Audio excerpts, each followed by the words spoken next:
Hello, everyone.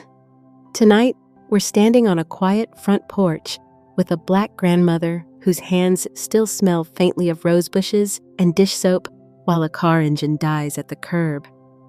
Right now, she's stepping out of her small, paid-off house to find her son and daughter-in-law in the driveway with suitcases, forced smiles, and a problem they think she's going to solve, even though they just sold their own house and burned through $620,000 like it was pocket change. In a few minutes, you'll be inside that living room with her, listening as they explain how the jewelry, spa trips, boutique investment, and credit card debts somehow mattered more than stability or respect. You'll stand beside her on the porch when her daughter-in-law slaps her across the face in front of the neighbors. Ride with her to the police station to press charges. And then follow her into a lawyer's office where she quietly pulls out a promissory note that turns the whole story upside down. If you've ever watched someone you love choose an entitled partner over basic decency, or felt the sting of being treated like a backup plan after sacrificing everything, this story may land so close to your own scars that you might not emotionally survive it. So before you get too comfortable, take a moment to like the video and subscribe, but only if you truly enjoy what I do here. And while you're settling in, drop your city and your local time in the comments. I love seeing where you're listening from and how our little nighttime circle stretches across the map. Now, turn off the lights. Maybe turn on a fan for a gentle hush of noise, and let's begin our journey together tonight. My sons sold their house and gave $620,000 for my daughter-in-law to spend. Then they came to live in my house. I answered, "No, my daughter-in-law slapped me across the face." That very same day, I called my lawyer. When they received the subpoena, "I'm glad to have you here. Follow my story until the end and comment the city you're watching from so I can see how far my story has reached." My name is Evelyn, and at 64, I thought I knew my son. I thought I understood the man I raised, the boy I sacrificed everything for. But that Tuesday morning in October changed everything I believed about family, loyalty, and the child I brought into this world. I was in my garden tending to my late blooming roses when I heard the car pull into my driveway. The engine sound was familiar, Darian's SUV, but something felt different. There was an urgency in the way the doors slammed, a tension I could sense even from my backyard. When I walked around to the front of my modest two-story home, I found my son standing on my porch with his wife, Monique, but they weren't carrying the usual signs of a casual visit. Monique had 2 large suitcases beside her, and Darian was pulling more bags from the trunk. "Mom," Darian called out, his voice strained. "We need to talk." I wiped my hands on my gardening apron, studying their faces. Darian looked exhausted, his usually neat appearance disheveled. His tie was crooked, and there were dark circles under his eyes. Monique, on the other hand, stood perfectly composed in her designer outfit, her blonde hair styled to perfection despite the early hour. "What's going on?" I asked, unlocking my front door. "Is everything all right?" They followed me inside, their footsteps echoing on my hardwood floors. I noticed Monique's sharp eyes scanning my living room, taking inventory of my furniture, my decorations, as if calculating something. "Mom, we have something to tell you," Darian began, settling heavily into my old recliner, the same chair where his father used to sit before he passed 5 years ago. I poured myself a cup of coffee from the pot I'd made earlier, my hands steady despite the growing unease in my chest. "I'm listening." Darian glanced at Monique, who gave him an almost imperceptible nod. We sold the house. The words hung in the air like smoke. I set my coffee cup down carefully, the ceramic making a soft clink against the saucer. Which house? I asked, though something deep in my stomach already knew the answer. Our house, he said. The one on Maple Street. The one on Maple Street. The beautiful colonial I had helped them buy. The house where I'd contributed $40,000 from my retirement savings for the down payment. The house where I'd spent countless weekends helping them renovate, painting walls until my back ached, planting the garden that Monique never appreciated. You sold it. My voice came out smaller than I intended. Why didn't you tell me you were thinking about selling? Monique spoke for the first time since entering my home. We didn't need permission. Evelyn, it's our house. Her tone was cool, matter of fact. But there was something else there, something that made my skin crawl. I understand it's your house, I said carefully. But we discussed your plans to stay there long term. You said it was perfect for raising the kids you wanted to have. Darian shifted uncomfortably. Plans change. Mom, how much did you get for it? I asked. $620,000. Monique answered before Darian could speak. There was something almost gleeful in her voice, like she was sharing exciting news. My breath caught. $620,000. It was more than I'd made in the last 10 years of working before retirement. That's wonderful, I managed. So, where are you moving? Did you find a bigger place? Somewhere in a better school district? The silence that followed was deafening. Darian stared at his hands. Monique examined her perfectly manicured nails. Actually, Mom, Darian finally said. We were hoping we could stay here with you, just temporarily while we figure things out. I blinked, certain I'd misheard. Stay here. It would just be for a little while. He rushed to explain. Maybe a few months. We wouldn't be any trouble. But what happened to the money from the sale? I asked. Another silence. This one felt heavier, more dangerous. Well, Monique said, smoothing her skirt. I had some expenses. Things I needed to take care of. What kind of expenses? Personal things, she said, her tone suggesting the conversation was over. But I wasn't ready to let it go. Lennox, you just sold a house for over $600,000. What could possibly... I bought some jewelry, she interrupted, and some clothes. I got my car detailed and upgraded the interior. I also took a spa trip to California with my sister. Oh, and I paid off my credit cards. I stared at her, waiting for her to continue to explain where the rest of the money went. When she didn't, I felt something cold settle in my chest. How much jewelry? I asked quietly. Does it matter? Monique snapped. It was my money to spend. Your money. The words slipped out before I could stop them. Darian finally looked up at me. Mom, please. We just need a place to stay while we get back on our feet. Get back on your feet, I repeated. Darian, you just had over $500,000. How are you not on your feet? It's complicated, he mumbled. I looked between my son and his wife, seeing them clearly for perhaps the first time. Darian. My boy, who I'd raised to be responsible to think before acting, was sitting in my living room homeless, despite having just had more money than most people see in a lifetime.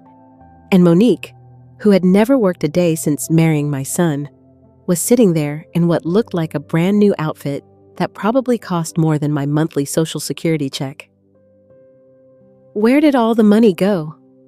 "Monique," I asked again, my voice firmer this time. She rolled her eyes. "I told you I had expenses. A $620,000 worth of expenses. It's not your business." "Evelyn?" Something snapped inside me. It became my business when you showed up at my door asking for a place to live. Darian put his head in his hands. "Mom, please don't make this harder than it has to be." Harder than it has to be. I stood up, my coffee forgotten. "Darian, help me understand this. You had a beautiful house, money in the bank, and now you're asking to move in with your 64-year-old mother because your wife spent it all on jewelry and spa trips." "It wasn't just jewelry and spa trips," Monique said defensively. "I had debts to pay off." "What debts?" "Credit card debts." "How much?" She glared at me. Enough. I felt like I was drowning.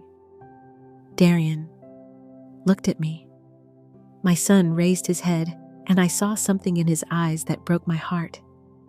He looked defeated, embarrassed, but also resigned, like he'd given up fighting long ago.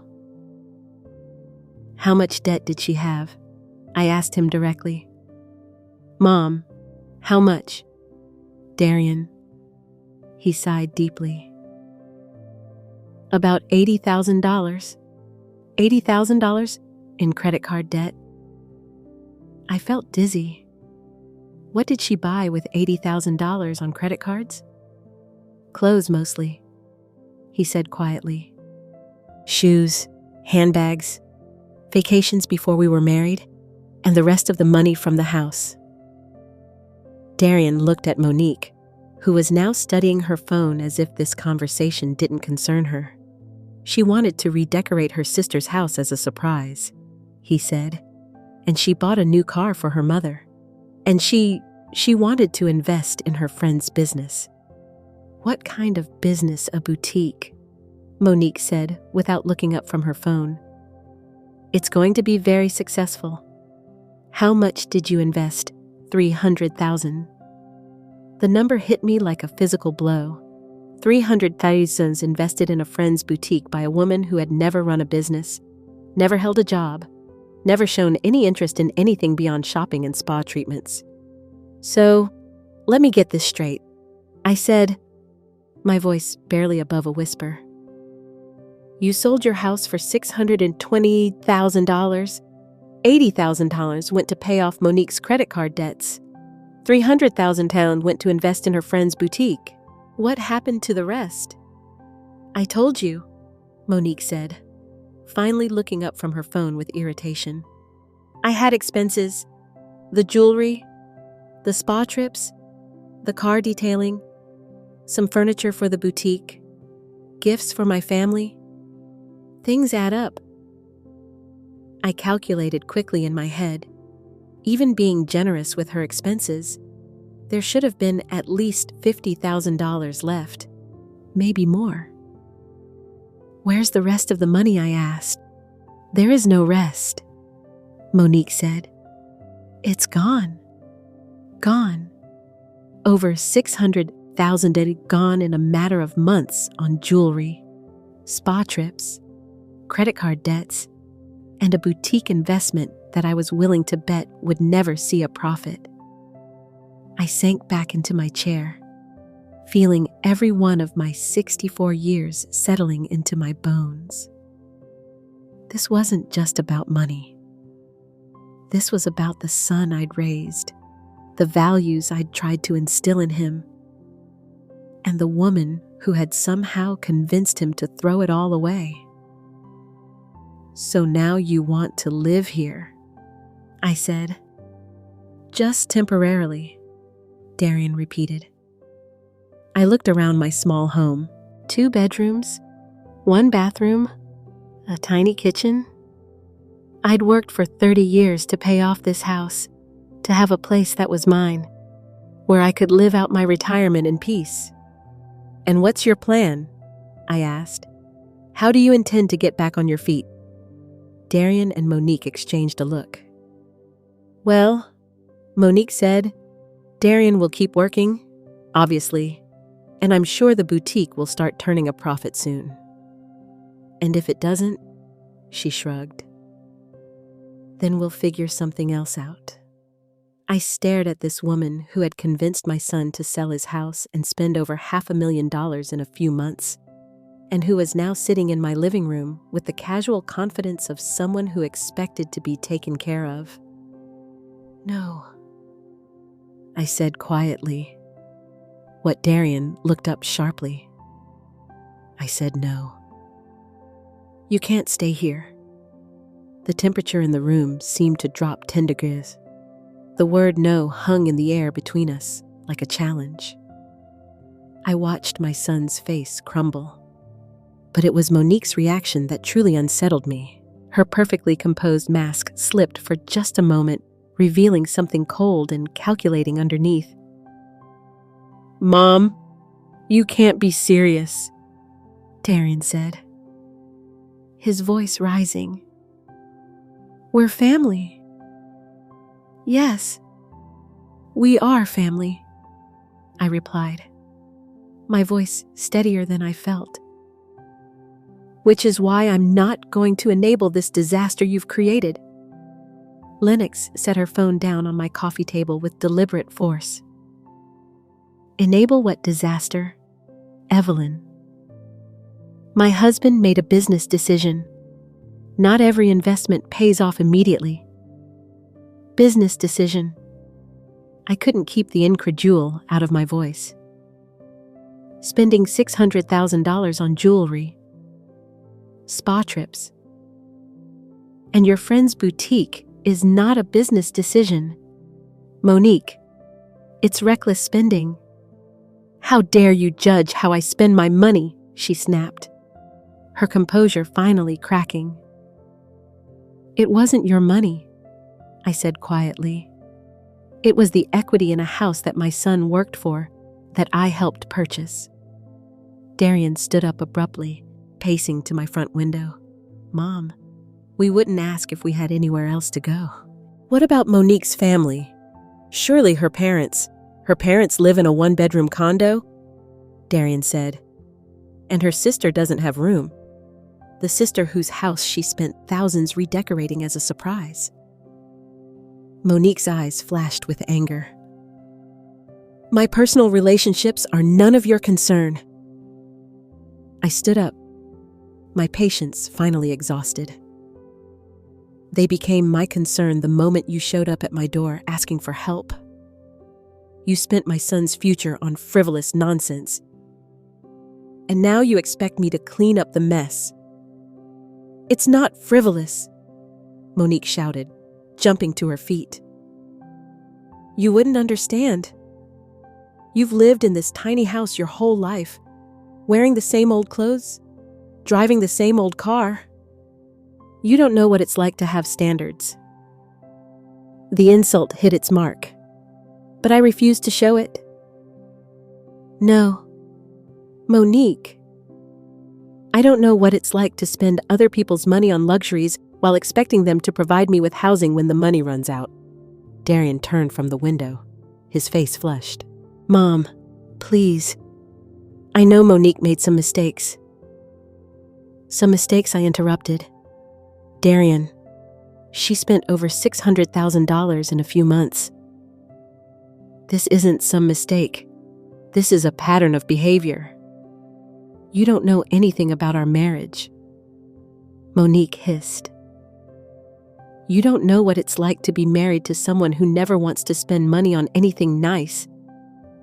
I know what it's like to live within my means, I replied. I know what it's like to save for the things I want instead of expecting others to pay for them. Monique's face twisted with rage. Well, aren't you just perfect? Evelyn. The perfect mother who raised the perfect son who married the wrong woman. I never said that. You didn't have to. It's written all over your face every time you look at me. The truth was, she was partially right. I had never liked Monique from the moment Darian brought her home 3 years ago. But it wasn't because of her background or her appearance. It was because of moments like this when her mask slipped and revealed the entitled, manipulative person underneath. Monique, I said carefully, I don't dislike you because of who you are. I dislike the choices you make and how they affect my son. Your son is a grown man who makes his own choices. She shot back. Really? Because, from where I'm standing, it looks like you make all the choices and he just goes along with them. Darian finally spoke up, his voice strained. Mom, that's not fair. Isn't it? I turned to him. Tell me, Darian, whose idea was it to sell the house? He hesitated. It was. We discussed it together. Whose idea was it to invest $300 in a boutique? Another hesitation. Monique thought it was a good opportunity. Whose idea was it to spend $80,000 paying off credit card debts that you didn't even know existed until after you were married? Darian's face wrined. Mom, please answer the question. Darian, who's been making the financial decisions in your marriage? We make them together, he said weakly. Monique laughed, a harsh sound that echoed off my living room walls. Oh, please, Darian, tell your mother the truth. Tell her how you begged me to marry you. Tell her how grateful you were that someone like me would even look at someone like you. I felt my blood run cold. Someone like you. Yes, Monique said, her voice dripping with venom. Someone beautiful. Someone sophisticated. Someone who could have had any man she wanted. Your son knows he hit the lottery when he married me. I looked at Darian, waiting for him to defend himself, to show some backbone. Instead, he stared at the floor, his shoulders slumped in defeat. And now, Monique continued, when we need help, his own mother turns her back on us. What kind of mother does that? The kind who won't watch her son be destroyed by a manipulative woman, I said, my voice rising despite my efforts to stay calm. That's when Monique crossed the line. You bitter old woman, she screamed. You're just jealous because your son chose me over you. You can't stand that he loves me more than he loves his pathetic, lonely mother. Monique, stop, Darian said. But his voice lacked conviction. No, I won't stop. She needs to hear this. You're a miserable old lady living in a rundown house, jealous of everyone who has more than you do. Well, guess what? Evelyn, your son doesn't need you anymore. He has me. I felt something snap inside me. All the years of biting my tongue, of trying to be diplomatic, of watching this woman slowly poison my relationship with my son. It all came crashing down. Get out, I said quietly. What? I said. Get out of my house. Monique laughed. You can't throw us out. We have nowhere to go. That's not my problem. Mom, Darian pleaded. Please reconsider. We really have nowhere else. You should have thought of that before you let your wife spend your entire future on jewelry and spa treatments. Monique stepped closer to me, her face twisted with fury. "You don't get to talk to me like that in front of my husband. This is my house," I said firmly. "I'll talk to you however I want, and right now, I want you to leave." "We're not going anywhere," Monique said, crossing her arms. "Darian, tell your mother we're staying." I looked at my son, this man I'd raised to stand up for what was right, to protect the people he loved. Instead, I saw a broken person who had let his wife walk all over him for so long that he didn't remember how to fight back. "Darian," I said softly, "please ask your wife to leave my home." He looked between us, his face anguished. "Mom, please just let us stay for a few days while we figure something out." "No." That's when Monique lost whatever remaining composure she had. "Fine," she screamed. "You want to be a selfish, heartless? Then we'll make sure everyone knows exactly what kind of mother you are." She stormed toward my front door, yanking it open so hard it banged against the wall. My neighbors, Mrs. Green from across the street and the Harris family from next door, were outside in their yards. They looked up at the commotion. "You want to know what kind of woman Evelyn Lawson really is?" Monique shouted, her voice carrying across the quiet street. "She's throwing her own son out on the street, her own flesh and blood." I felt my cheeks burn with embarrassment as neighbors stopped what they were doing to stare at the scene unfolding on my front porch. "Monique, please," Darian said, finally showing some backbone. But it was too late. "No," she screamed. "Let them all know." This woman raised a son who worked his whole life to buy a beautiful home. And when life got a little difficult, when we needed help, she slammed the door in our faces. Mrs. Green took a step closer, clearly trying to hear every word. "We asked for temporary help," Monique continued, tears now streaming down her face. Tears I was sure were completely calculated. "Just a place to stay while we got back on our feet. And this heartless woman said no to her own child." I stood in my doorway watching this performance, feeling more humiliated than I had in years. My quiet street, where I'd lived for 15 years, where my neighbors respected me, was now witness to this spectacle. "That's enough," I said, stepping out onto my porch. "No, it's not enough." Monique whirled around to face me. "You think you're so much better than everyone else?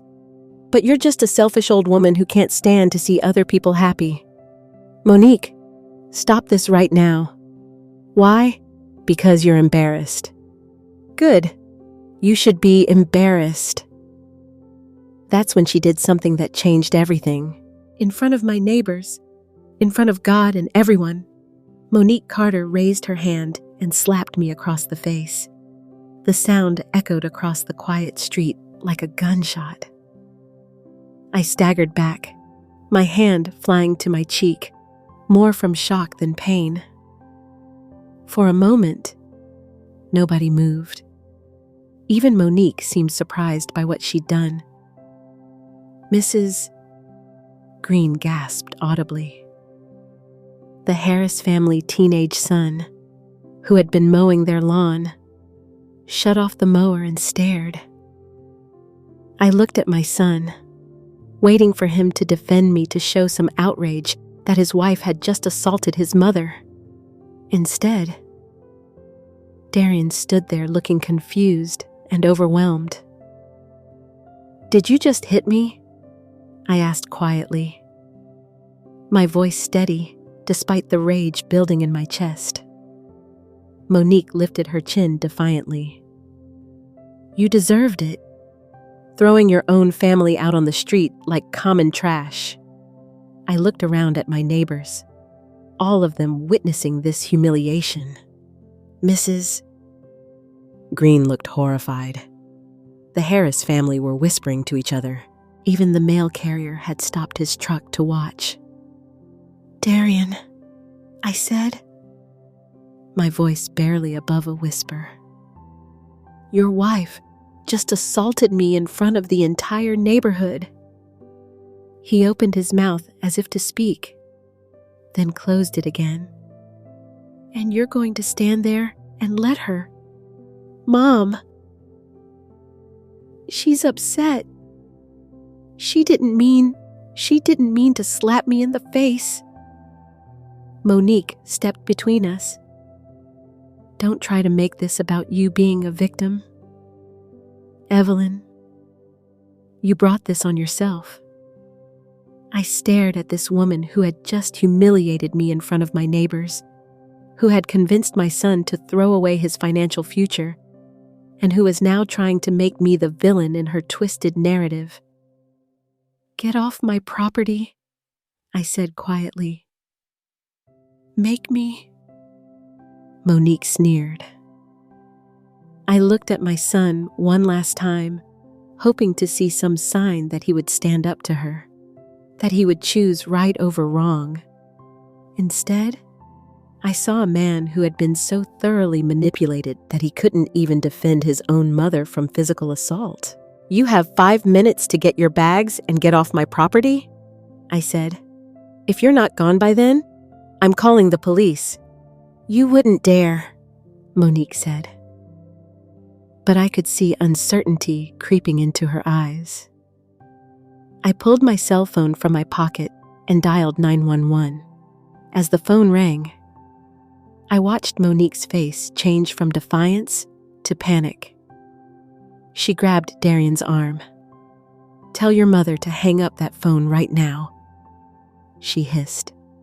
But I was already talking to the dispatcher, giving my address, explaining that I needed an officer to help remove trespassers from my property who had become violent.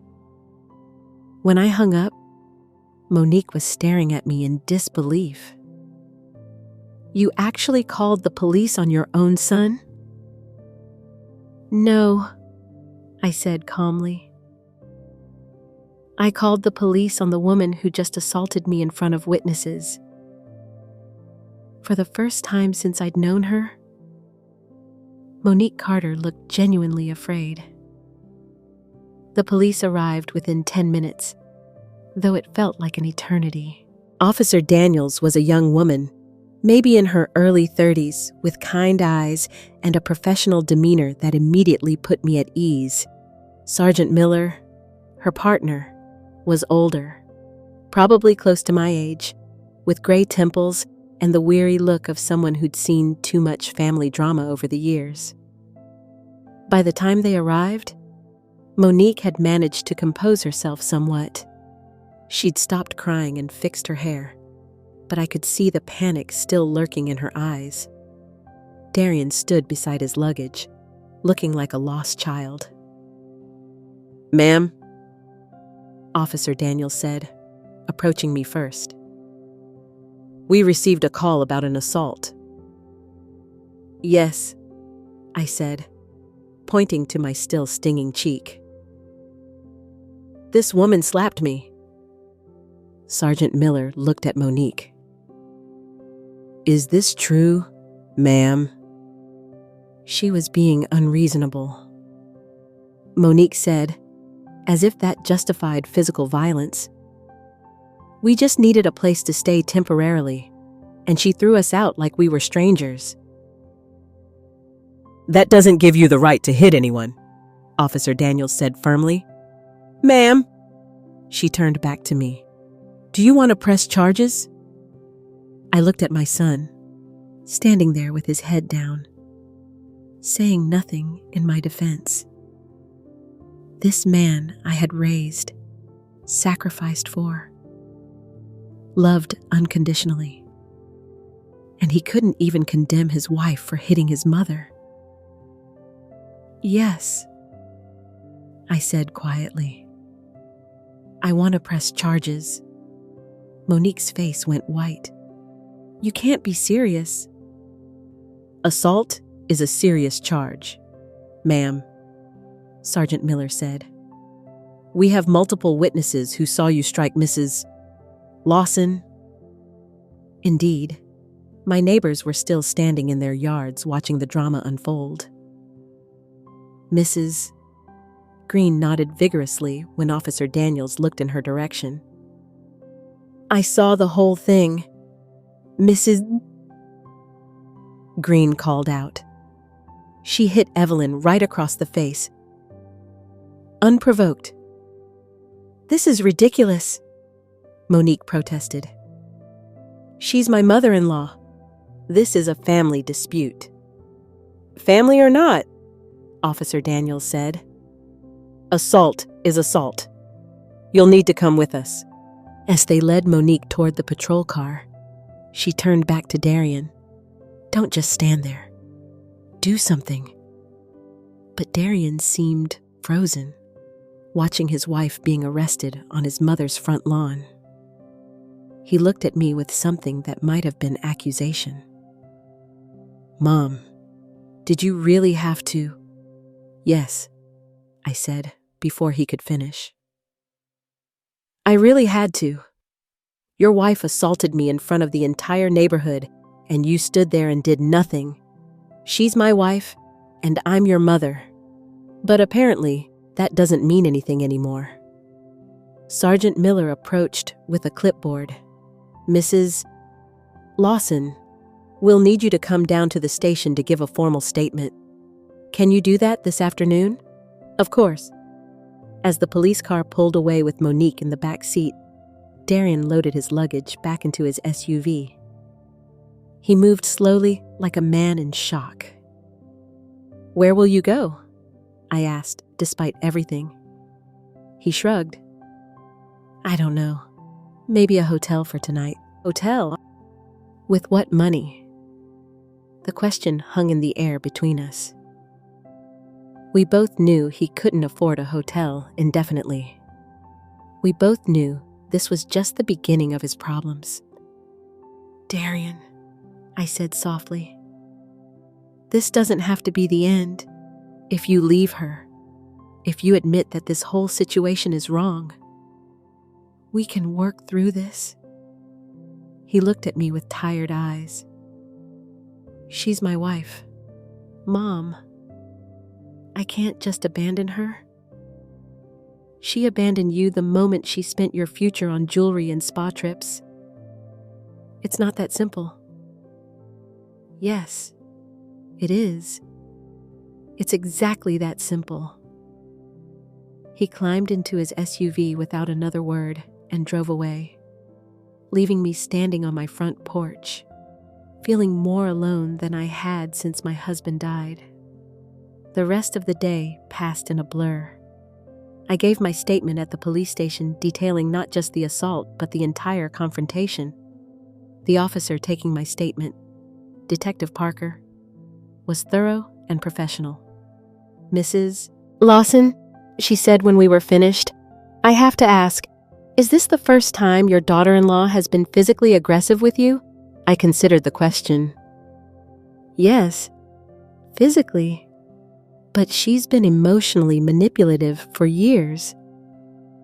Can you elaborate on that?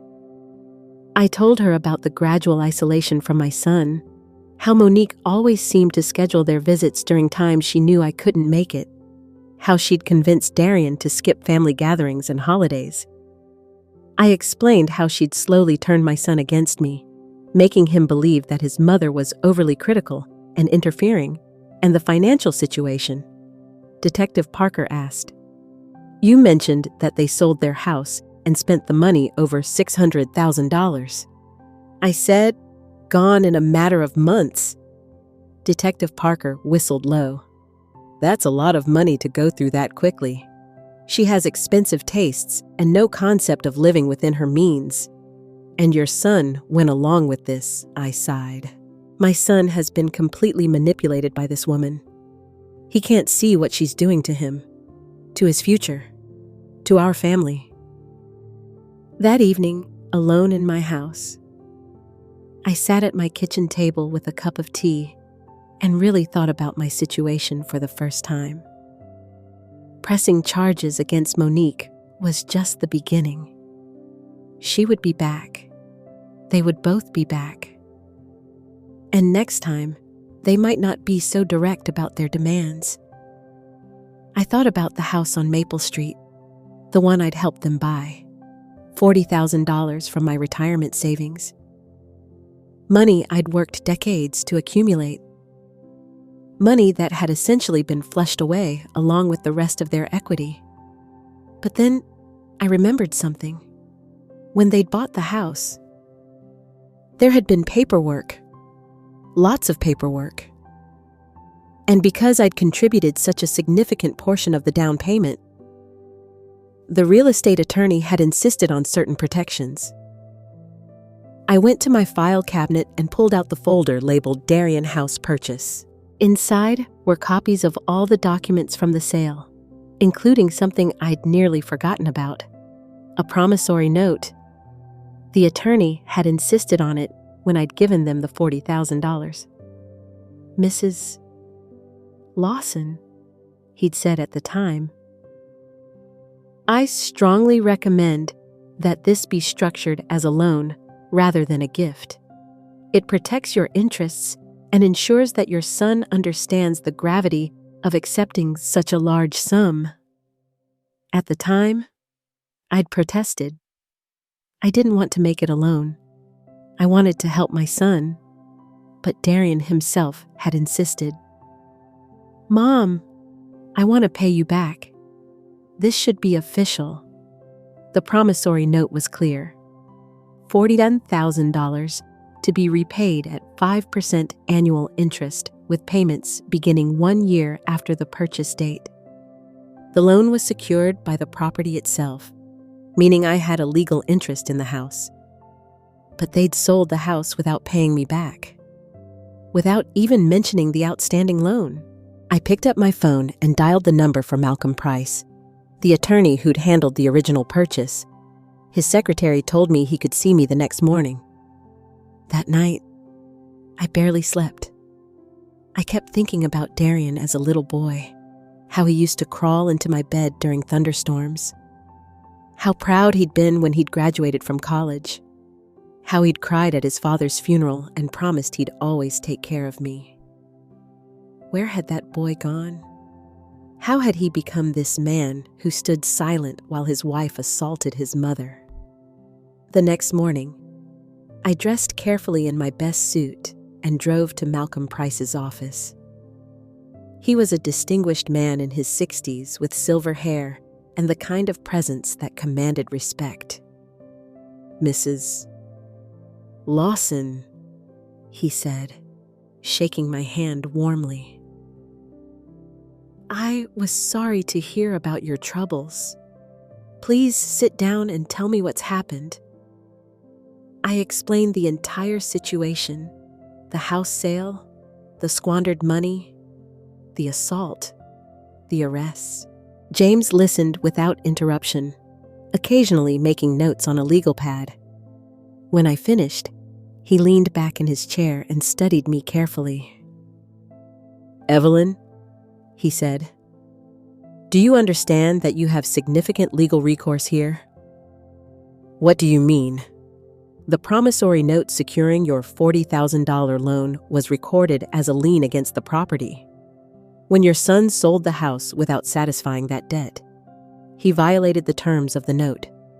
You have grounds for both breach of contract and conversion. I felt a flutter of something in my chest. Not quite hope, but something stronger than resignation. What does that mean in practical terms? It means you can sue for the full amount of the loan, plus interest, plus damages. And because the debt was secured by real property, you may be able to attach other assets to satisfy the judgment. What other assets? James smiled grimly. Well, Let's see what your son and daughter-in-law have left after their spending spree.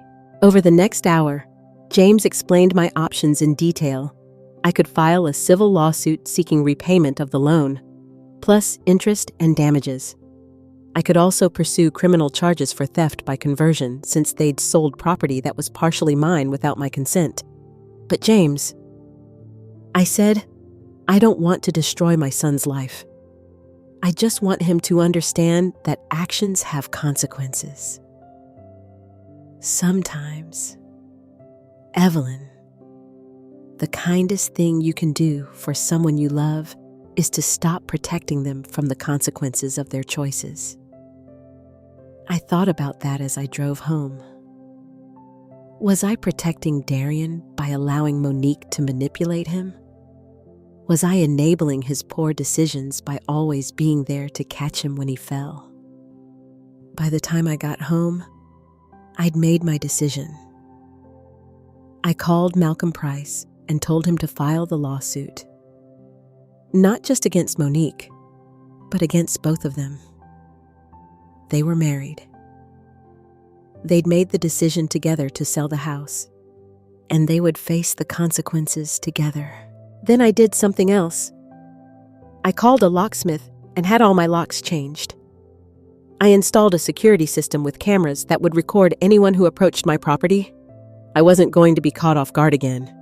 That afternoon, Darian called. Mom, Monique made bail. We need to talk. No, we don't. Mom, please. She's sorry about hitting you. She was just upset. Darian, your wife stole $40,000 from me and then assaulted me when I refused to house you both after you squandered over $500,000. There's nothing to talk about. What do you mean, stole $40,000? I explained about the promissory note, about the lien on the house, about the lawsuit I'd filed that morning. The silence on the other end of the phone stretched so long I thought he might have hung up. Mom, he finally said, his voice shaking. You can't sue us. We're family. You're right, Darian. We are family. Which is why what you did hurt so much worse than if a stranger had stolen from me. We didn't steal from you. You sold a house that had a $40,000 lien on it without paying me back. What would you call that? Another long silence. How much are you suing for $40,000, plus 3 years of interest, plus legal fees, plus damages for conversion and breach of contract? My attorney estimates the total at around $60,000. We don't have $60,000. You should have thought of that before you let your wife spend your entire future on jewelry and spa treatments. Mom, please, can't we work something out? Maybe we can pay you back slowly over time. You mean like the original promissory note said? The one you ignored for 3 years before selling the house? I could hear him breathing heavily on the other end of the phone. Where are you staying? I asked. A motel. The cheapest one we could find. How long can you afford to stay there? Maybe a week. 2 weeks if we're careful. And then what, I don't know. Mom, I really don't know. For a moment, I almost weakened. This was my son, my baby, and he sounded so lost and scared. But then I remembered Monique's hand striking my face, and my resolve strengthened. Darian, I love you. I have always loved you, and I always will. But I will not be manipulated, stolen from, or assaulted. If you want a relationship with me, you need to take responsibility for your choices and the consequences that come with them. What does that mean? It means you need to decide what's more important to you. Your relationship with your wife or your relationship with your mother, because right now, you can't have both." I hung up before he could respond, my hands shaking as I set the phone down. Outside, the sun was setting over my quiet neighborhood. Esther Green was watering her flowers, and the Harris boy was riding his bicycle in circles in their driveway. Everything looked normal, peaceful, but I knew that nothing would ever be normal again. Tomorrow, Darian and Monique would receive the legal papers. They would realize that their actions had real consequences, and I would find out once and for all whether the son I'd raised still existed somewhere inside the man Monique had created. 3 days after I filed the lawsuit, Malcolm Price called me with news that made my blood run cold. "Evelyn, I need you to sit down," he said. "My investigator has been looking into your daughter-in-law's background, and we've uncovered some things you need to know." I was already sitting at my kitchen table, but I gripped the phone tighter. "What kind of things?" "Monique has a pattern of this behavior.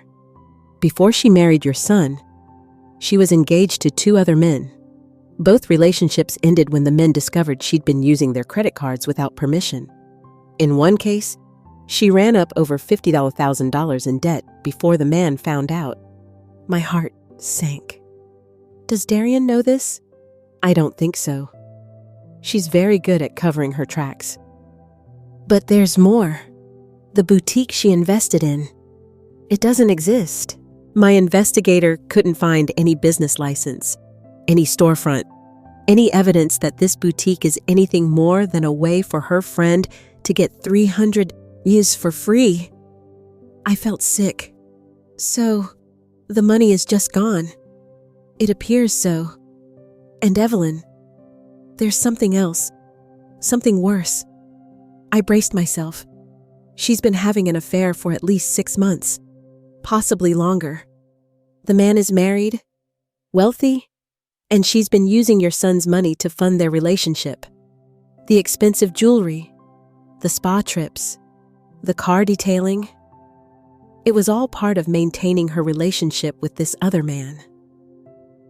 The room spun around me. I gripped the edge of the table to steady myself. My son, my decent, hardworking son, had been completely destroyed by a woman who was using him as an ATM while cheating on him with someone else. "Does my son know about the affair?" "I don't believe so." "But Evelyn, the man she's been seeing, he's ending the relationship." My investigator spoke to his wife, who found out about the affair and gave him an ultimatum. That's why Monique is suddenly desperate for money and a place to stay. Her sugar daddy cut her off. I closed my eyes, processing this information. Everything made sense now. The sudden urgency to sell the house, the reckless spending spree, the desperation when I refused to let them stay with me. Monique wasn't just irresponsible with money. She was a predator who had systematically destroyed my son's life to fund her affair. "What do we do with this information?" I asked. "We use it.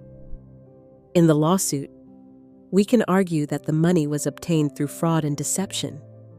We can also use it to ensure your son understands exactly who he married." That afternoon, the process server delivered the legal papers to the motel where Darian and Monique were staying. I knew because Darian called me 30 minutes later, his voice shaking with rage. "Mom, what the hell is this? It's a lawsuit. Darian." "I told you I was going to file it.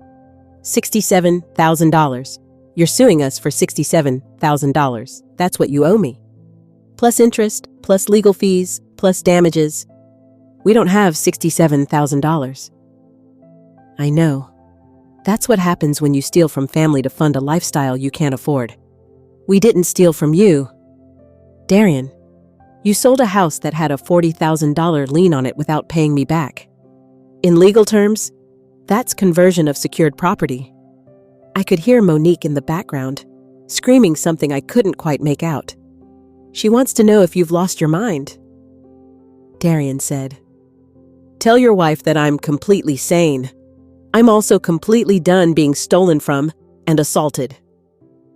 Mom, please, can't we work something out? Maybe we can... No, Darian. The time for working things out was 3 years ago when you first missed a payment on the promissory note. Or it was 6 months ago when you decided to sell the house.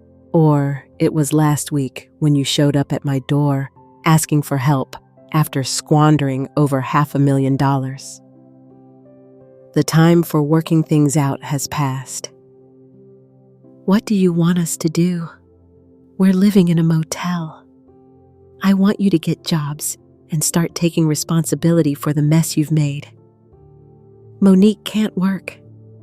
She's never had a job. Then it's time for her to learn. Mom, you don't understand. She's not capable of working some minimum wage job. She's what? Darian. Too good to work. Too special to contribute to her own survival. The silence stretched between us.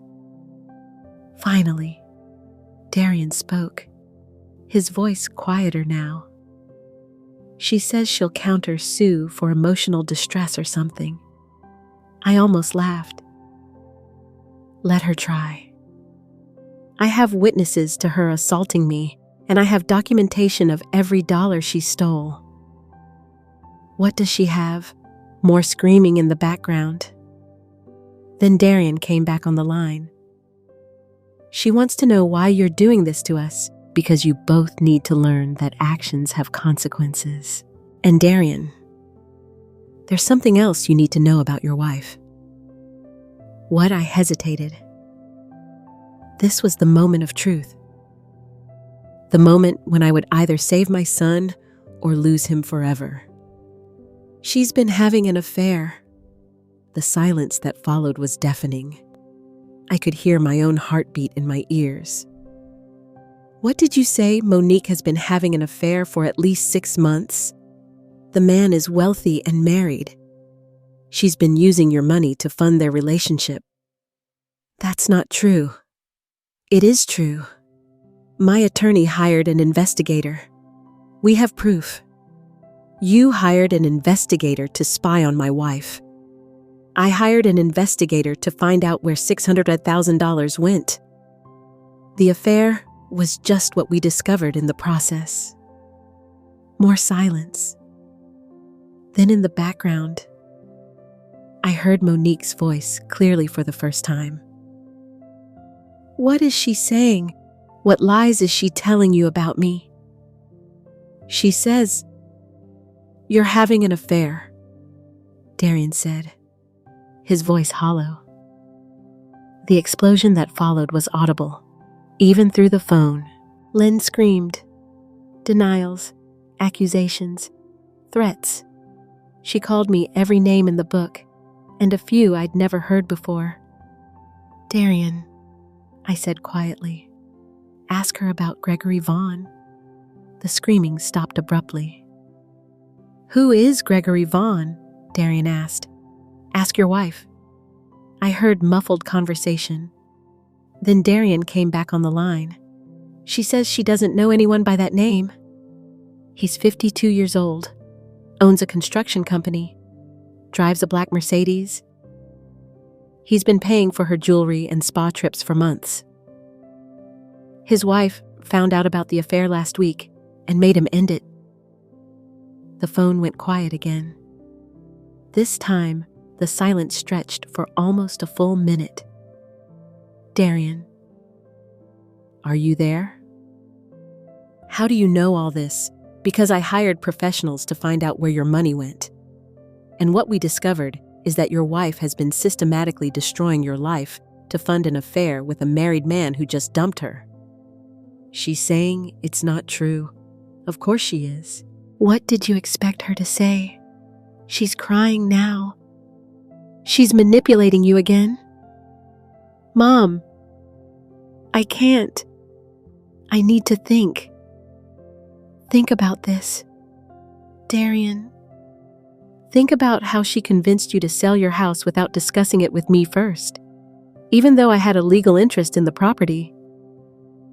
Think about how she spent $600,000 in a few months while you were at work, trusting her to make responsible decisions.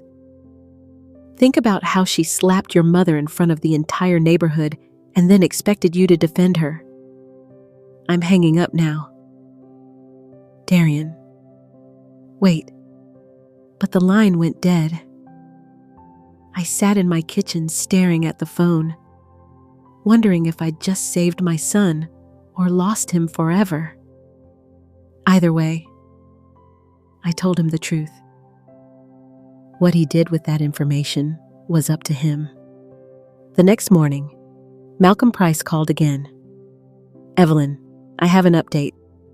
Your son called my office this morning. He wants to meet. Meet about what? He didn't say specifically, but he sounded different. Defeated maybe, or awakened. It's hard to tell. We arranged to meet at James's office that afternoon. I arrived early, nervous about seeing Darian again. When he walked in, I barely recognized him. He'd always been thin, but now he looked gaunt. His clothes hung loosely on his frame, and there were dark circles under his eyes that made him look 10 years older. "Hello, Mom," he said quietly, taking the chair across from me. "Hello, Darian." James sat behind his desk, legal pad ready. "Darian, you said you wanted to discuss the lawsuit. I want to know exactly what my wife has done," Darian said. "I want to see all the evidence." For the next hour, James laid out everything his investigator had discovered. The affair with Gregory Vaughn, documented through hotel receipts and credit card statements. The fake boutique investment that was nothing more than a way to funnel money to Monique's friend. The pattern of financial deception with previous boyfriends. The mounting credit card debt that Darian hadn't known about. With each revelation, I watched my son shrink further into his chair. By the time James finished, Darian was staring at his hands, silent tears streaming down his face. "Where is she now?" I asked gently. "At the motel. She doesn't know I'm here." "What are you going to do?" Darian looked up at me with red-rimmed eyes. "I don't know. Mom, I honestly don't know. My whole life, everything I thought I knew about my marriage, about my wife, it's all been a lie. I'm sorry. Sweetheart, I truly am. She's been stealing from me for years. Not just spending money, actively deceiving me, lying to me, cheating on me. And when you tried to warn me, I chose her over you. You were manipulated by someone who's very good at manipulation. It's not your fault. Isn't it? I'm 35 years old. Mom, I should have seen the signs. I should have questioned why she never wanted to work, why she always needed more money, why she was so eager to sell the house." James cleared his throat. "Darian, the question now is what you want to do about the lawsuit. Your mother is entitled to the money you owe her, but we could potentially work out a payment plan if no." Darian interrupted. "She deserves to be paid back immediately. All of it." "Son, you just said you don't have the money. I'll get it. I'll take out a loan, work extra hours, sell whatever I need to sell." "Mom, you've been trying to protect me my whole life, and I repaid you by letting my wife steal from you and assault you." He wiped his eyes with the back of his hand. "I won't fight the lawsuit. You deserve every penny." I felt my own eyes filling with tears. Darian and Mom, I want you to know that I'm filing for divorce today. I can't stay married to someone who's been lying to me about everything. The relief I felt was overwhelming. What about Monique? What will she do? Darian's face hardened. That's not my problem anymore. She's an adult who made her own choices. Let her figure out how to live with the consequences. As we left James's office, Darian and I walked to our cars together. At my car, he stopped and turned to me. Mom, I know I don't deserve your forgiveness. I know I've hurt you in ways that might not be fixable. But I want you to know that I'm going to spend the rest of my life trying to make this right. I reached out and touched his cheek the way I used to when he was little and needed comfort. You already are making it right. Sweetheart, you already are. As I drove home, I felt something I hadn't experienced in years. Hope. Not just hope that I'd get my money back, but hope that I'd gotten my son back, too. But I also knew that Monique wouldn't go quietly. A woman who'd spent years manipulating and deceiving wouldn't just accept defeat. She would fight back. And when she did, it would probably get ugly. I was right to be worried. The real battle was just beginning. I should have known Monique wouldn't accept defeat gracefully. 3 days after Darian filed for divorce, she showed up at my house at 600 in the morning, pounding on my door like a woman possessed. I looked through the peephole and saw her standing on my porch in yesterday's clothes. Her hair disheveled. Mascara streaked down her cheeks. She looked like she hadn't slept in days. Evelyn, she screamed loud enough to wake the entire neighborhood. I know you're in there. Open this door right now. I didn't move. My new security system was recording everything, and I had no intention of letting her into my house. You destroyed my marriage, she continued screaming. You turned my husband against me with your lies. Mrs. Green's porch light came on across the street. The Harris family dog started barking. I grabbed my phone, ready to call the police again if necessary. I'm not leaving until you talk to me, Monique shrieked. You owe me that much. I pressed the intercom button on my security system. Monique, you need to leave my property immediately or I'm calling the police. Good. Call them. Let them hear how you destroyed an innocent woman's life. Innocent. The word would have been laughable if the situation weren't so pathetic. You have 30 seconds to get off my property, I said through the intercom. No, I'm not going anywhere until you admit what you've done. I dialed 911 and gave them my address. This is Evelyn Lawson on Elm Street. The woman who assaulted me last week is back on my property, refusing to leave and causing a disturbance. The dispatcher assured me officers were on their way. Monique must have heard me talking because her pounding became more frantic. You can't hide behind the police forever. Evelyn, everyone needs to know what kind of person you really are. Then she did something that shocked even me. She started screaming details about our family situation for the entire neighborhood to hear. This woman turned her own son against his wife. She yelled at the top of her lungs. She hired private investigators to spy on us. She's trying to steal our money. I watched through my window as more neighbors came outside to see what was happening. Some were recording with their phones. This was exactly what Monique wanted.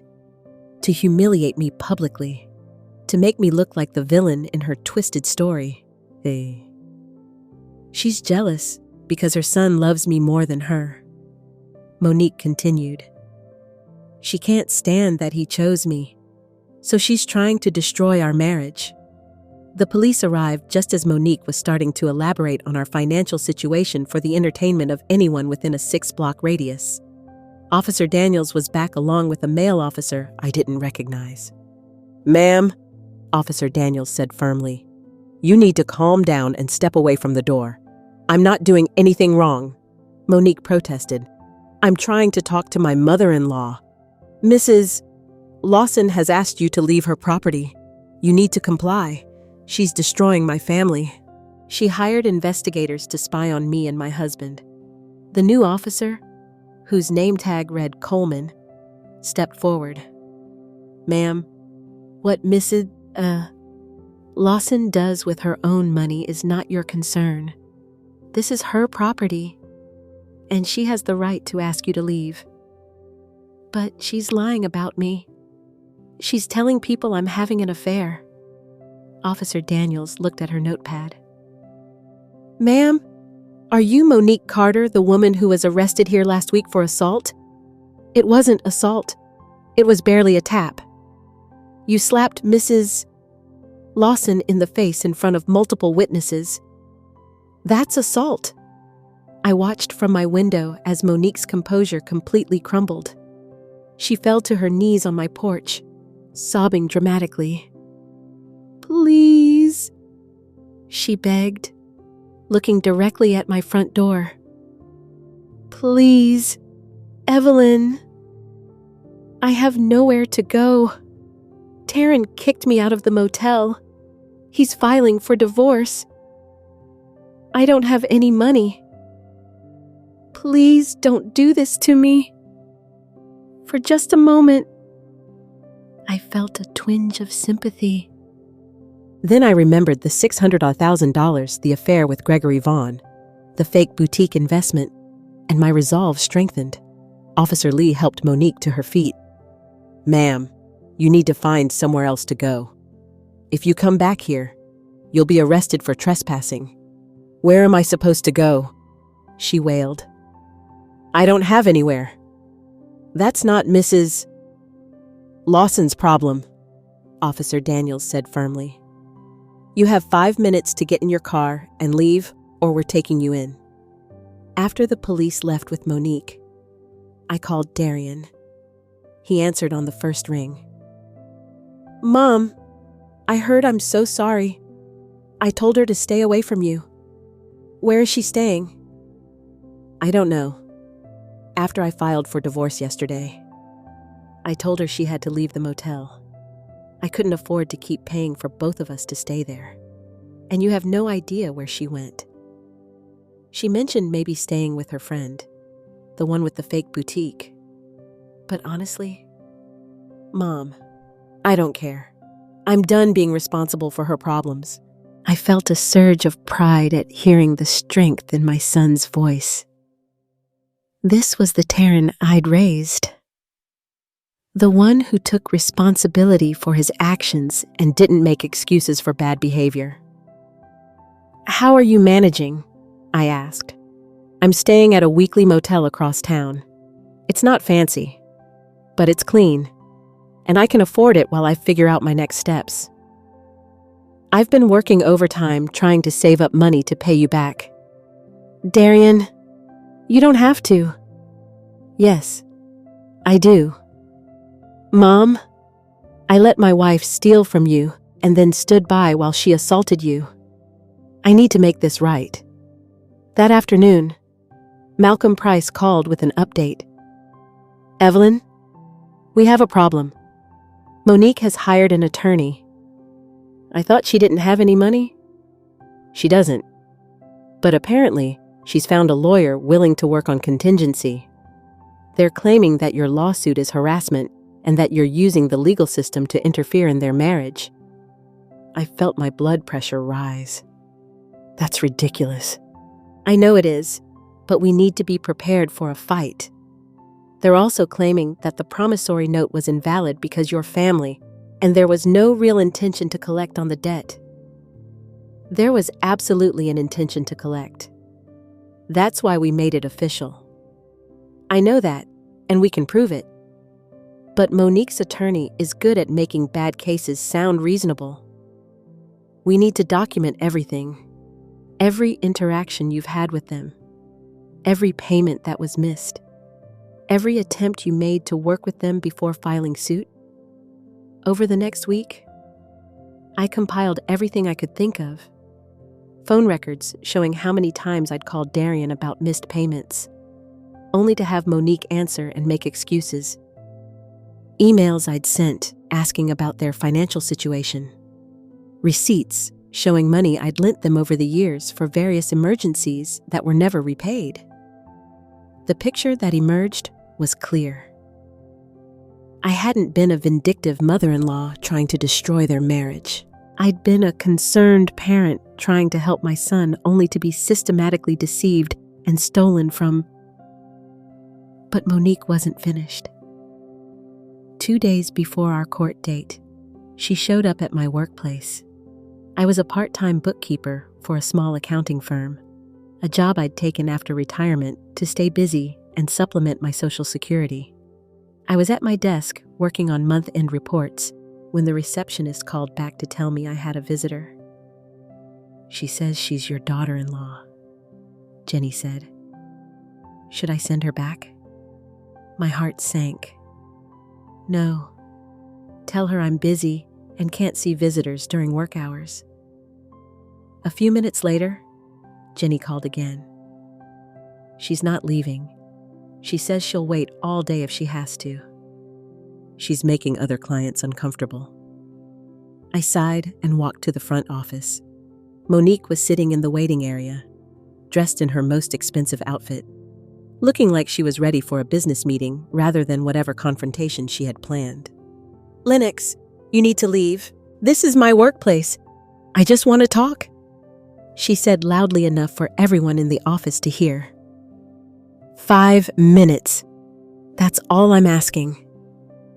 I could see my coworkers watching from their desks, curious about the drama unfolding in our usually quiet office. "We have nothing to discuss. Please, Evelyn. I know I made mistakes. I know I hurt you and Darian, but I'm trying to make it right." The sincerity in her voice was so convincing that for a moment I almost believed her.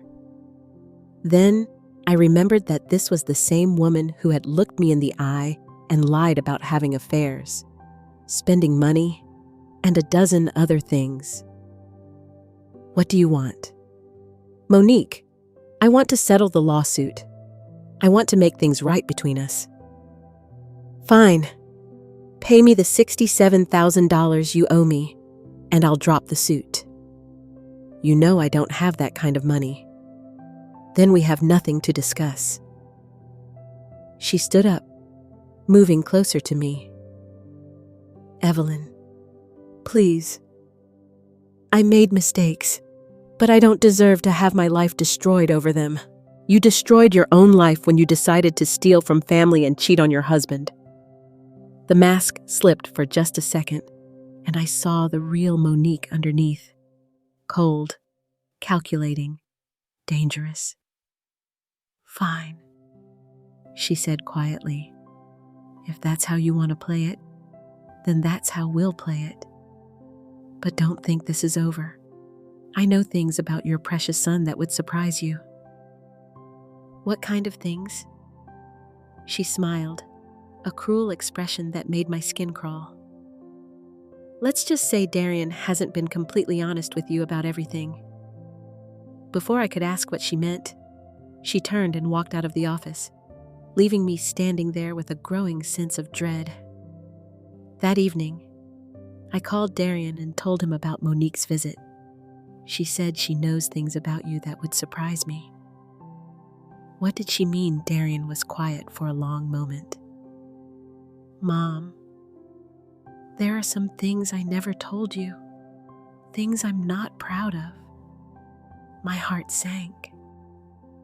"What kind of things?"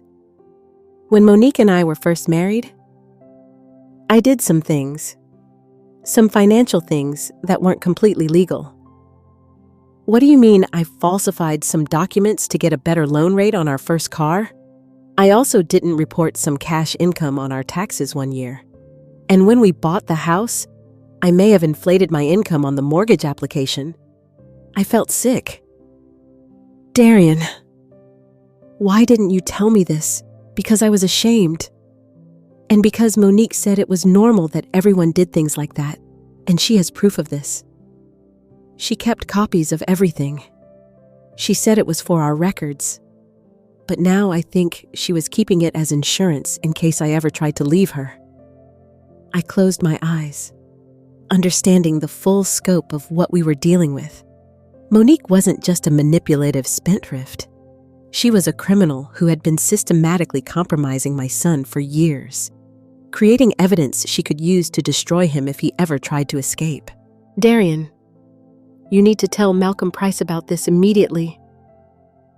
Mom, if this comes out, I could go to jail.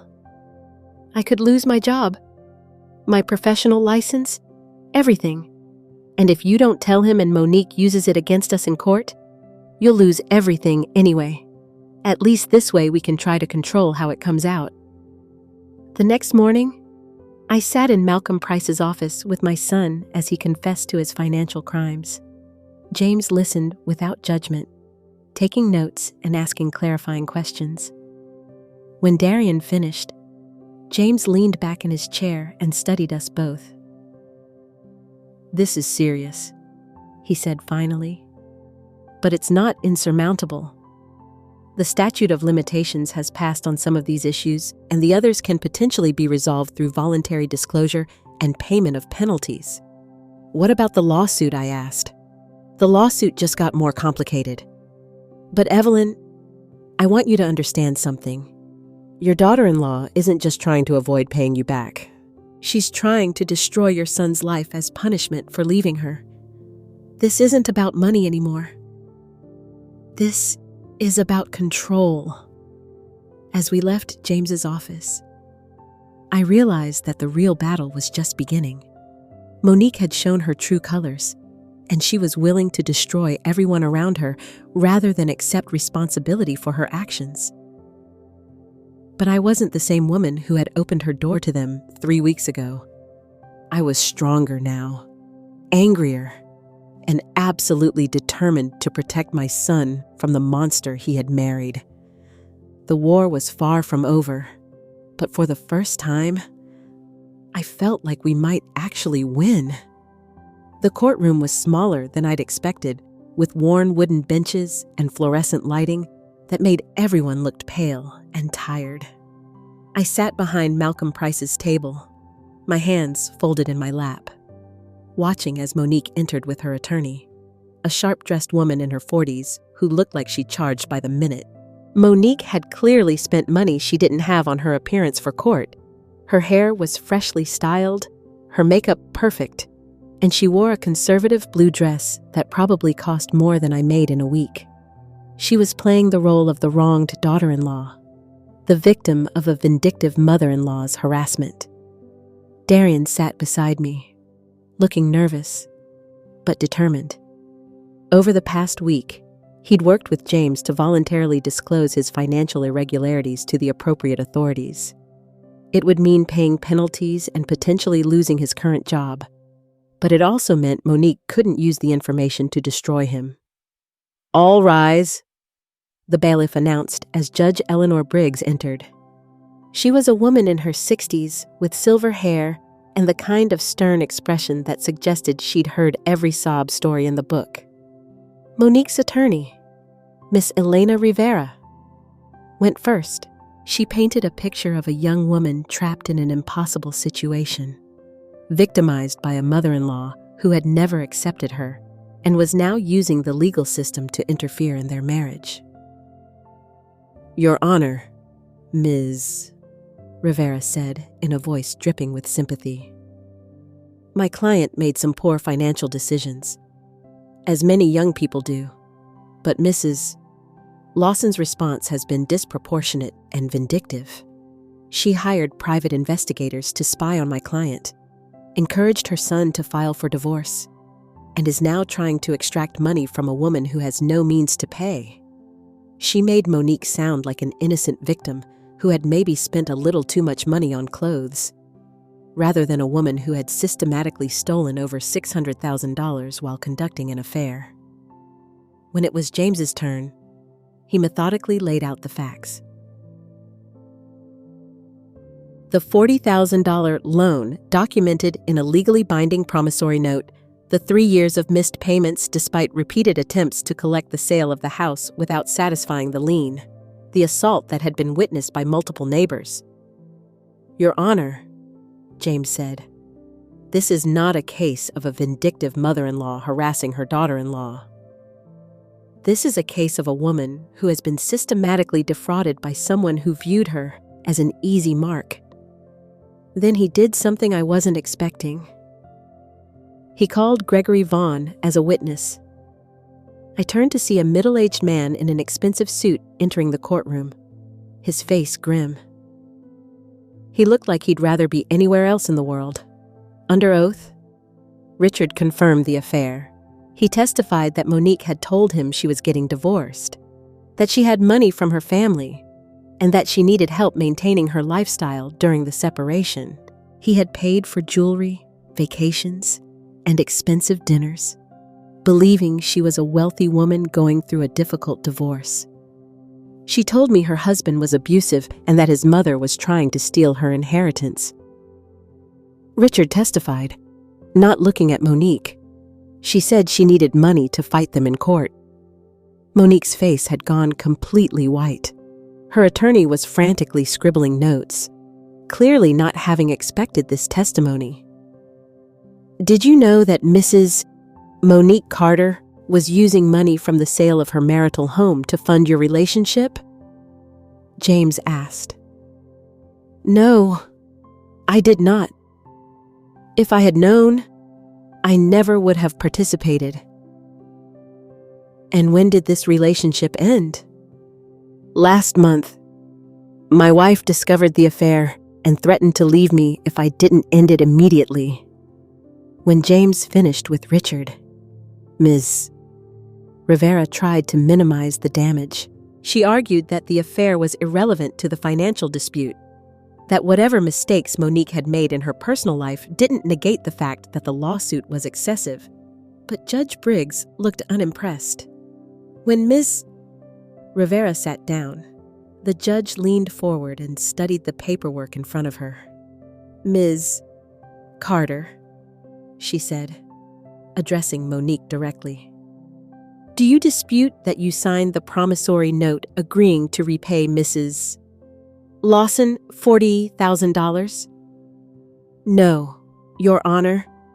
But do you dispute that you failed to make any payments on this note for 3 years? The circumstances were, do you dispute that you and your husband sold the house that secured this loan without paying off the debt?" Monique's attorney stood up. "Your Honor, my client was not personally responsible for sit-down bond counselor. I'm asking your client direct questions." Monique looked like she was about to cry. "Your Honor, I didn't understand the legal implications." "Mrs. Lawson, you're 32 years old. Are you claiming you didn't understand that borrowing money meant you had to pay it back? It wasn't supposed to be a real loan. It was family money." Judge Hick's expression grew even sterner. "Mrs. Lawson, do you see your signature on this promissory note?" "Yes." "But did anyone force you to sign it?" "No. But then it's a real loan regardless of your family relationship." The judge then turned her attention to the assault charge. She had Mrs. Green testify about what she'd witnessed and the police officers who had responded to the call. When Ms. Rivera tried to argue that it was just a family dispute that got out of hand, Judge Briggs cut her off. "Counselor, assault is assault. The relationship between the parties is irrelevant." Finally, James presented evidence of Monique's spending patterns, the jewelry purchases, the spa treatments, the fake boutique investment. He showed how over 600,000 had been spent in less than 6 months with no assets to show for it. "Your Honor," James said, "this isn't a case of poor financial management. This is a case of systematic fraud. Mrs. Monique Carter used her husband's money to fund an extramarital affair while deliberately avoiding her legal obligations to my client."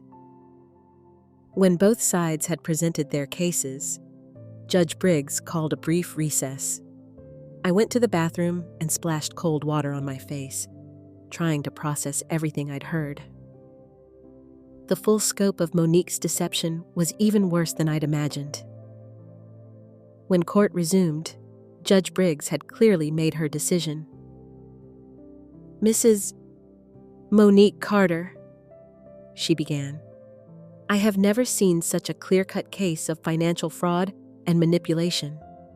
You borrowed $40,000 from your husband's mother, agreed to specific repayment terms, then spent 3 years avoiding your obligations while spending over $600,000 on personal luxuries and an extramarital affair." Monique started crying, but Judge Briggs wasn't finished. "When confronted about your behavior, you physically assaulted the woman you had stolen from and attempted to manipulate the legal system to avoid the consequences of your actions." She turned to her paperwork. "I am ruling in favor of the plaintiff. Mrs. Monique Carter, you are ordered to pay Mrs. Lawson the full amount of $67,000 within 30 days. If you fail to comply, I will authorize wage garnishment and asset seizure." Monique's sobbing grew louder. "Furthermore," Judge Hendricks continued, "I am forwarding this case to the District Attorney's Office for potential criminal fraud charges. The systematic deception and theft demonstrated in this case goes far beyond a civil matter." Ms. Rivera stood up quickly. "Your Honor, my client has no assets with which to pay this judgment. Then your client should have thought about that before spending over $600,000 on jewelry and spa treatments. This court will not reward financial fraud with sympathy." As we left the courthouse, Monique was still crying in the hallway, her attorney trying to calm her down. She looked at me with pure hatred. "This isn't over," she hissed as I walked past. "You think you've won, but this isn't over." I stopped and looked at her. Really looked at her for what I knew would be the last time. "Yes, Monique," I said quietly. "It is over. It's been over since the moment you raised your hand to me." 3 months later, I was sitting on my back porch, watching the sunset over my garden when Taryn called. "Mom, I have news. Monique's friend, the one with the fake boutique, was arrested today for fraud." Apparently, Monique wasn't her only victim. She'd been running investment scams for years. "Will that help you get any of the money back?" "Probably not. The money's gone. But it means Monique might be facing criminal charges, too, if they can prove she knew it was a scam." "And how are you doing?" "Better. I found a new job. It pays less than my old one, but it's honest work. And they knew about my legal issues when they hired me. I'm in a small apartment now. Nothing fancy, but it's mine. Are you happy?" There was a long pause. "You know what, Mom? I think I am, for the first time in years.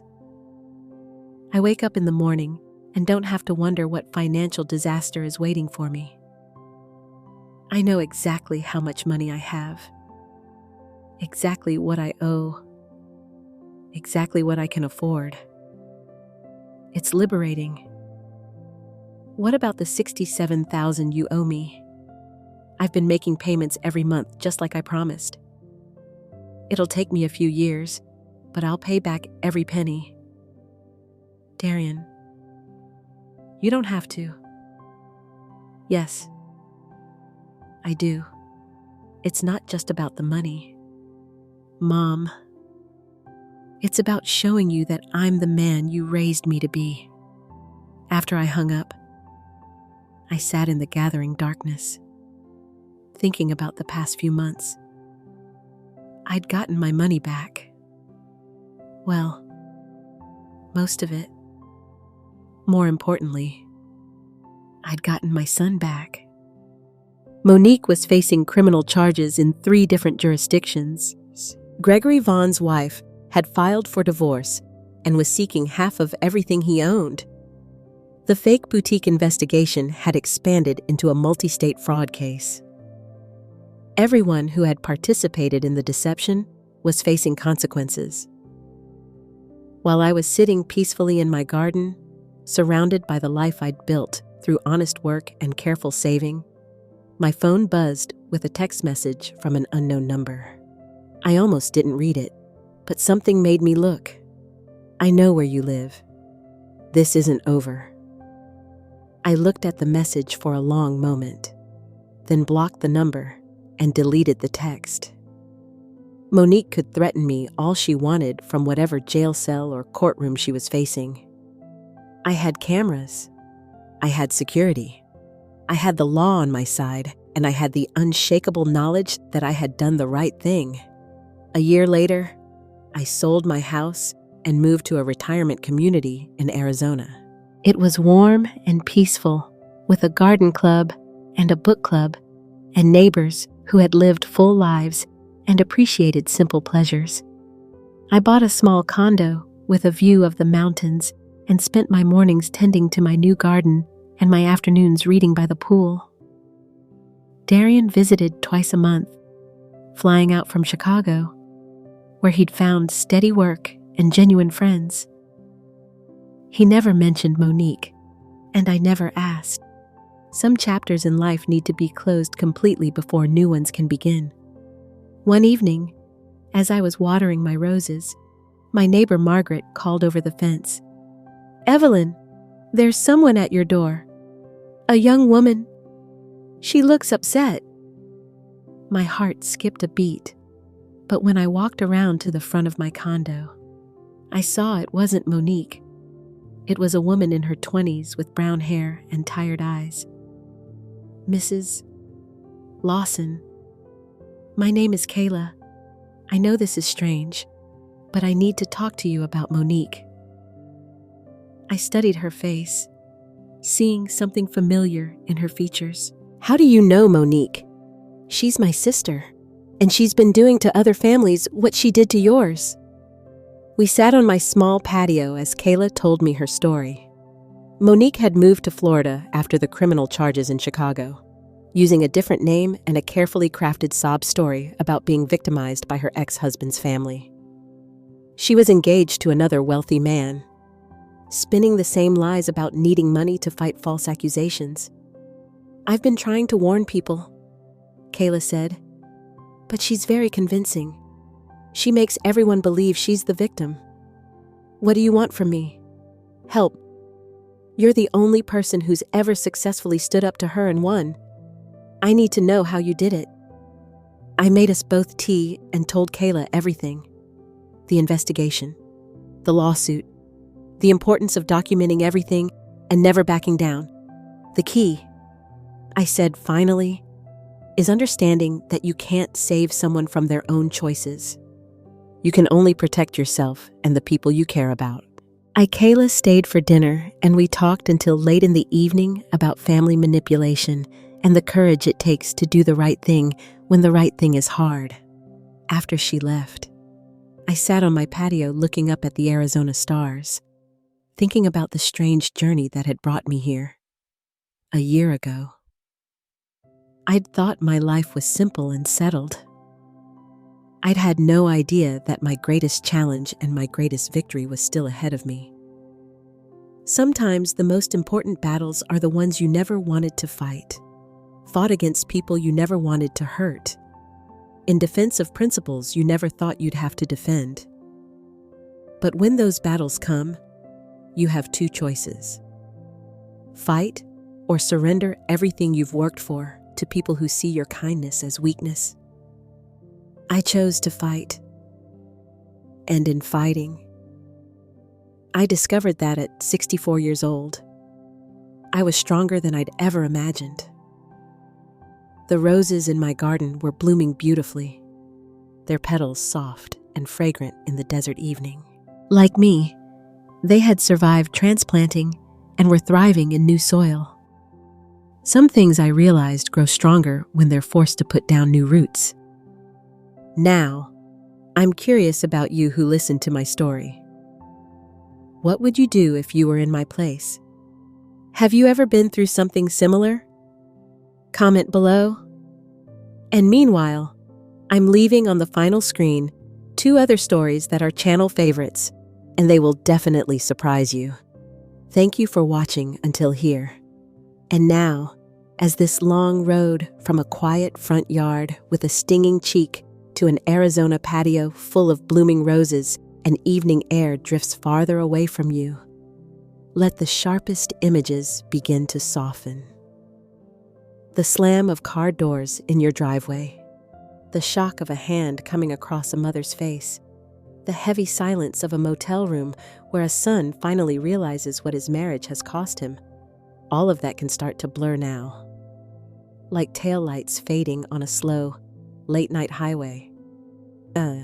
You've just spent time with a Black grandmother who did something many people are too afraid to do. She said no. She called the police when her daughter-in-law crossed the line. She walked into a lawyer's office with a folder of documents and decided that love didn't mean letting people steal from her, scream at her, or turn her kindness into a bottomless ATM. You watched her sit through court and listen to every ugly detail of the fraud that emptied a life savings, and still find room in her heart to offer her son a way back if he chose to step out of the fog he'd been living in. Maybe there were moments when your own chest tightened, remembering times you were treated like a resource instead of a person, or when you stayed quiet because you were afraid of what would happen if you finally stood up. If anyone has ever tried to convince you that family means accepting any behavior, any insult, any betrayal, let this settle over you like a warm blanket. Love without boundaries is not love, it's surrender. You are allowed to protect what you've worked for. You are allowed to say enough without feeling cruel. You are allowed to walk away from people who only come to your door when they need saving.